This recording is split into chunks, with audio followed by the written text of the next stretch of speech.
The Water of Life, from Grimm's Fairy Tales, by Jacob and Wilhelm Grimm. Long before you and I were born, there reigned in a country a great way off a king who had 3 sons. The king once fell very ill, so ill that nobody thought he could live.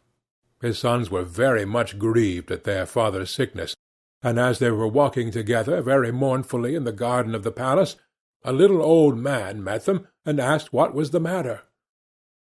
They told him that their father was very ill, and that they were afraid nothing could save him. "I know what would," said the little old man. "It is the water of life. If he could have a draught of it, he would be well again. But it is very hard to get." Then the eldest one said, "I shall find it."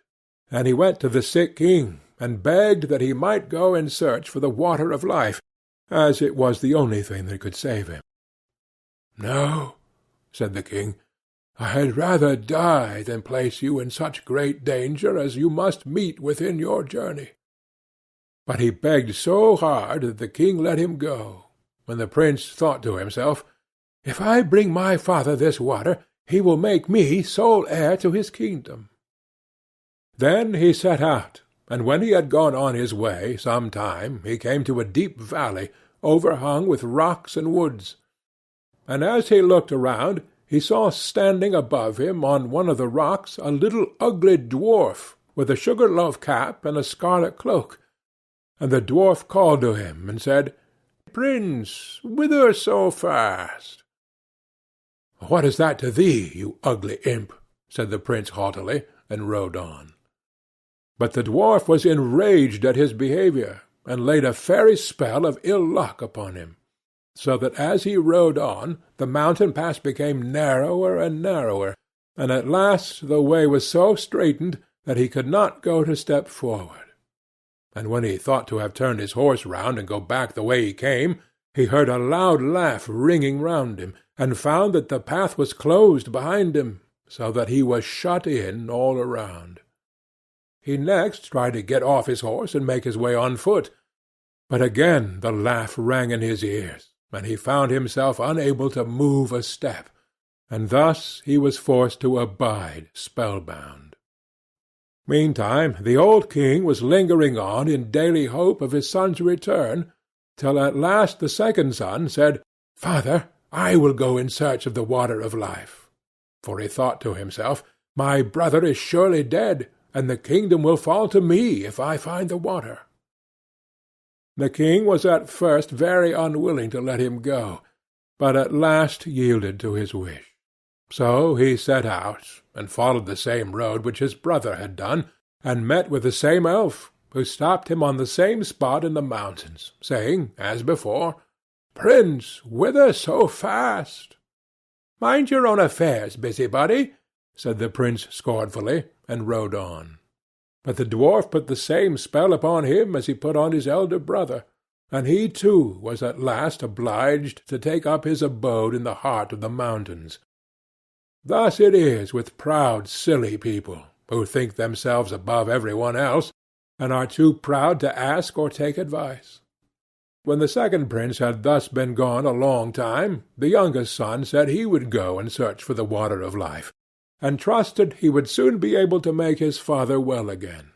So he set out, and the dwarf met him too at the same spot in the valley, among the mountains, and said, "Prince, whither so fast?" And the prince said, "I am going in search of the water of life, because my father is ill and like to die. Can you help me? Pray be kind, and aid me if you can." "Do you know where it is to be found?" asked the dwarf. "No," said the prince, "I do not. Pray tell me if you know."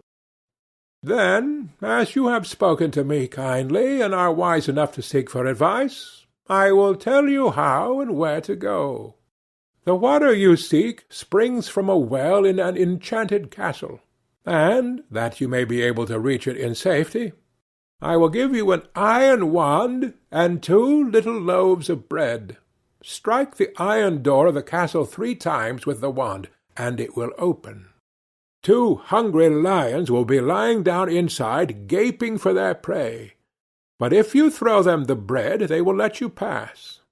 Then hasten on to the well, and take some of the water of life before the clock strikes 12.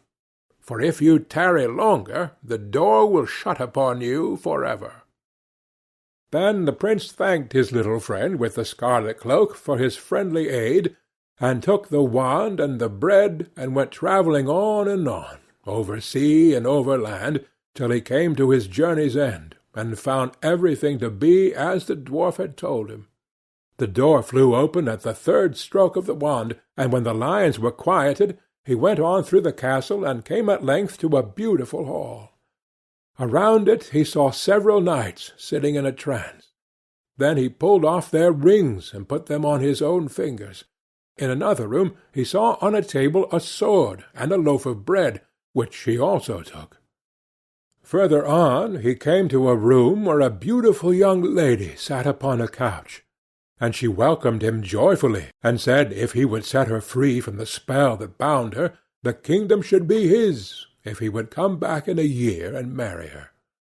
Then she told him that the well that held the water of life was in the palace gardens, and bade him make haste and draw what he wanted before the clock struck 12.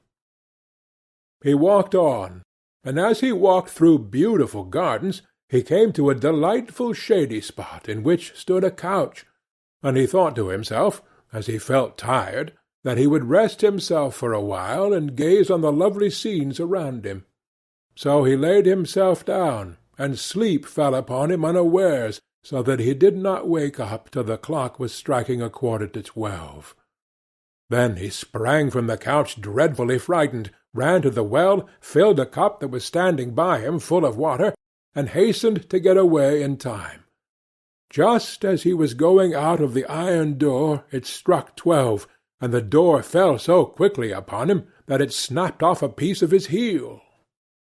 When he found himself safe, he was overjoyed to think that he had got the water of life, and as he was going on his way homewards, he passed by the little dwarf, who, when he saw the sword and the loaf, said, "You have made a noble prize. With the sword you can at a blow slay whole armies, and the bread will never fail you." Then the prince thought to himself, "I cannot go home to my father without my brothers." So he said, "My dear friend, cannot you tell me where my 2 brothers are, who set out in search of the water of life before me, and never came back?" "I have shut them up by a charm between 2 mountains," said the dwarf, "because they were proud and ill-behaved, and scorned to ask advice." The prince begged so hard for his brothers that the dwarf at last set them free, though unwillingly, saying, "Beware of them, for they have bad hearts." Their brother, however, was greatly rejoiced to see them, and told them all that had happened to him. How he had found the water of life, and had taken a cup full of it, and how he had set a beautiful princess free from a spell that bound her, and how she had engaged to wait a whole year, and then to marry him, and to give him the kingdom.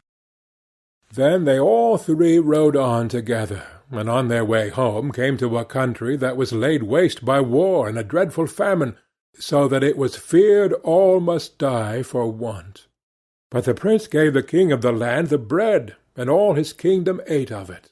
And he lent the king the wonderful sword, and he slew the enemy's army with it. And thus the kingdom was once more in peace and plenty. In the same manner he befriended 2 other countries, through which they passed on their way. When they came to the sea, they got into a ship, and during their voyage the 2 eldest said to themselves, "Our brother has got the water which we could not find. Therefore our father will forsake us and give him the kingdom, which is our right." So they were full of envy and revenge, and agreed together how they could ruin him. Then they waited till he was fast asleep, and poured the water of life out of the cup, and took it for themselves, giving him bitter sea-water instead. When they came to the journey's end, the youngest son brought his cup to the sick king, that he might drink and be healed. Scarcely, however, had he tasted the bitter sea-water, when he became worse even than he was before. And then both the elder sons came in, and blamed the youngest for what they had done, and said that he wanted to poison their father, but that they found the water of life, and had brought it with them. He no sooner began to drink of what they brought him, than he felt his sickness leave him, and was as strong and well as in his younger days. Then they went to their brother and laughed at him, and said, "Well, brother, you found the water of life, did you? You have had the trouble, and we shall have the reward. Pray, with all your cleverness, why did not you manage to keep your eyes open? Next year one of us will take away your beautiful princess, if you do not care. You had better say nothing about this to our father, for he does not believe a word you say, and if you tell tales, you shall lose your life into the bargain. But be quiet, and we will let you off." The old king was still very angry with his youngest son, and thought he really meant to have taken away his life, so he called his court together and asked what should be done, and all agreed that he ought to be put to death. The prince knew nothing of what was going on, till one day, when the king's chief huntsman went a-hunting with him, and they were alone in the wood together, the huntsman looked so sorrowful that the prince said, "My friend, what is the matter with you?" "I cannot and dare not tell you," said he. But the prince begged very hard, and said, "Only tell me what it is, and do not think I shall be angry, for I will forgive you." "Alas," said the huntsman, "the king has ordered me to shoot you." The prince started at this, and said, "Let me live, and I will change dresses with you. You shall take my royal coat to show to my father, and do you give me your shabby one." "With all my heart," said the huntsman. "I am sure I shall be glad to save you, for I could not have shot you." Then he took the prince's coat, and gave him the shabby one, and went away through the wood. Some time after, 3 grand embassies came to the old king's court, with rich gifts of gold and precious stones for his youngest son. Now all these were sent from the 3 kings to whom he had lent his sword and loaf of bread, in order to rid them of their enemy and feed their people. This touched the old king's heart, and he thought his son might still be guiltless, and said to his court, "Oh, that my son were still alive! How it grieves me that I had him killed!" "He is still alive," said the huntsman, "and I am glad that I had pity on him, but let him go in peace, and brought home his royal coat." At this the king was overwhelmed with joy, and made it known throughout all his kingdom that if his son would come back to his court, he would forgive him. Meanwhile the princess was eagerly waiting till her deliverer should come back, and had a road made, leading up to her palace, all of shining gold, and told her courtiers that whoever came on horseback and rode straight up to the gate upon it was her true lover, and that they must let him in. But whoever rode on one side of it, they must be sure was not the right one, and that they must send him away at once. The time soon came when the eldest brother thought that he would make haste to go to the princess, and say that he was the one who had set her free, and that he should have her for his wife, and the kingdom with her. As he came before the palace, and saw the golden road, he stopped to look at it, and thought to himself, "It is a pity to ride upon this beautiful road." So he turned aside, and rode on the right-hand side of it. But when he came to the gate, the guards, who had seen the road he took, said to him he could not be what he said he was, and must go about his business. The second prince set out soon afterwards on the same errand. When he came to the golden road, and his horse had set one foot upon it, he stopped to look at it, and thought it very beautiful, and said to himself, "What a pity it is that any one should tread here." Then he too turned aside, and rode on the left side of it. But when he came to the gate, the guard said that he was not the true prince, and that he too must go away about his business, and away he went. Now when the full year was come round, the third brother left the forest in which he had lain hid for fear of his father's anger, and set out in search of his betrothed bride. So he journeyed on, thinking of her all the way, and rode so quickly that he did not even see what the road was made of, but went with his horse straight over it, and as he came to the gate it flew open, and the princess welcomed him with joy, and said he was her deliverer, and should now be her husband and lord of the kingdom. When the first joy at their meeting was over, the princess told him she had heard of his father having forgiven him, and of his wish to have him home again. So before his wedding with the princess, he went to visit his father, taking her with him. Then he told him everything, how his brothers had cheated and robbed him, and yet that he had borne all those wrongs for the love of his father. And the old king was very angry, and wanted to punish his wicked sons. But they made their escape, and got into a ship and sailed away over the wide sea, and where they went to nobody knew and nobody cared.